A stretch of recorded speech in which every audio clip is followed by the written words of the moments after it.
Grégoire Domenech, bonjour. Bonjour. Vous vivez à Rochefort et vous publiez votre troisième roman, Le dernier roi de Marettimo, aux éditions Christian Bourgois.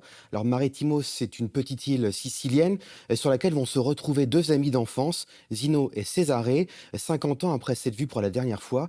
Que pouvez-vous nous dire de ce qui pousse Zino à retourner sur l'île de son enfance à l'aube de sa vie? Eh ben, lui-même ne le sait pas. Il n'a pas d'explication concrète et rationnelle sur ce retour. Il a quitté son île en 1938 à l'âge de 18 ans à la suite d'une affaire de contrebande et aussi parce que ses parents étaient profondément antifascistes. Zino va fuir l'Italie et se retrouver en France, à Lyon. Puis la guerre éclate et il va rejoindre le maquis sur le plateau des Glières, en Haute-Savoie, dans les Alpes. Notamment pour échapper au STO, le service du travail obligatoire. Parce qu'entre-temps, il est devenu français. Entre-temps, il est devenu français, tout à fait, grâce à ses origines maternelles. Sa mère est française, d'origine lyonnaise. Et au maquis des Glières, il sera attrapé, torturé, puis déporté à Mauthausen. Et ensuite, après la guerre, on retrouvera un homme transformé, à la fois hanté et dévasté par ses souvenirs et par ce qu'il a vu dans les camps, mais aussi un homme qui connaîtra le succès et la fortune et qui, effectivement, sur la fin de sa vie, décidera de retourner raconter sa vie à Cesare. Son ami d'enfance. Et qu'est-ce qui vous a donné l'envie de plonger vos personnages dans ce pan-là de l'histoire? Déjà parce que je suis passionné par le XXe siècle, notamment la deuxième partie du XXe siècle, mais aussi parce que dans ma famille, on comptait un certain nombre de résistants, et donc j'ai un peu bercé dans ces récits-là. Et aussi parce que je crois que c'est une période qui a quand même constitué en grande partie notre imaginaire. On a tous rencontré des personnes qui avaient vécu cette période-là, avec cette intensité, avec les choix qu'ils ont faits, bons ou mauvais, cyniques ou courageux. Et je sais que c'est aussi une génération qui est en train de s'éteindre. Et je voulais vraiment un petit peu perpétuer ces récits qu'on m'avait racontés quand j'étais enfant.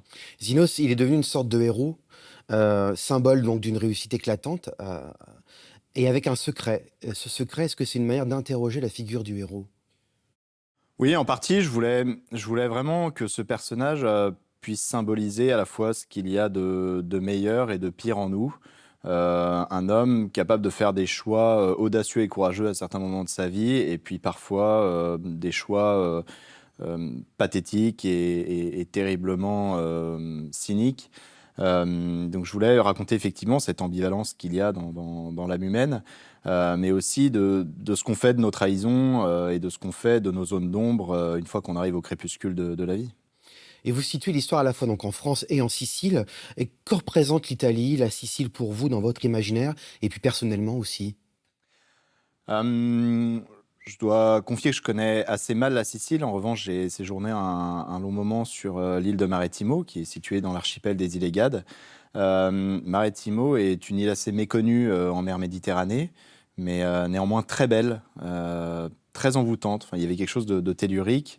Une île dont les reliefs, les couleurs, la végétation, les lumières aussi à l'aube comme au soir m'inspiraient vraiment pour écrire.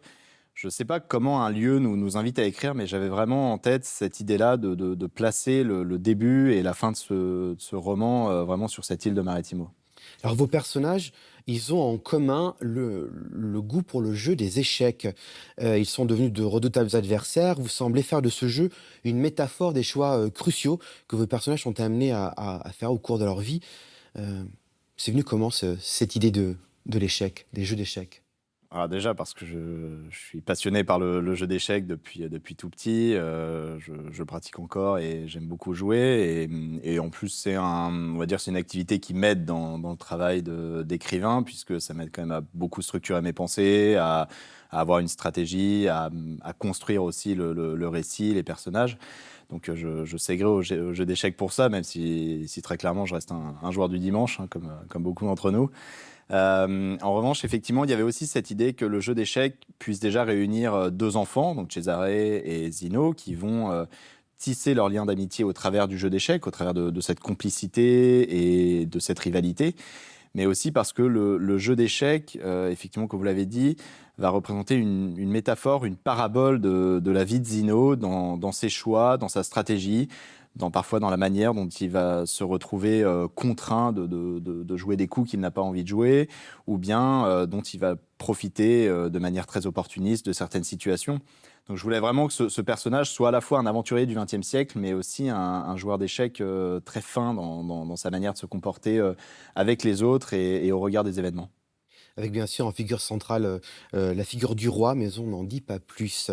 Grégoire Domenac, merci beaucoup d'avoir répondu à notre invitation. Je rappelle la parution de votre troisième roman, Le Dernier Roi de Marettimo. C'est aux éditions Christian Bourgois et c'est en librairie actuellement. Merci. Merci beaucoup.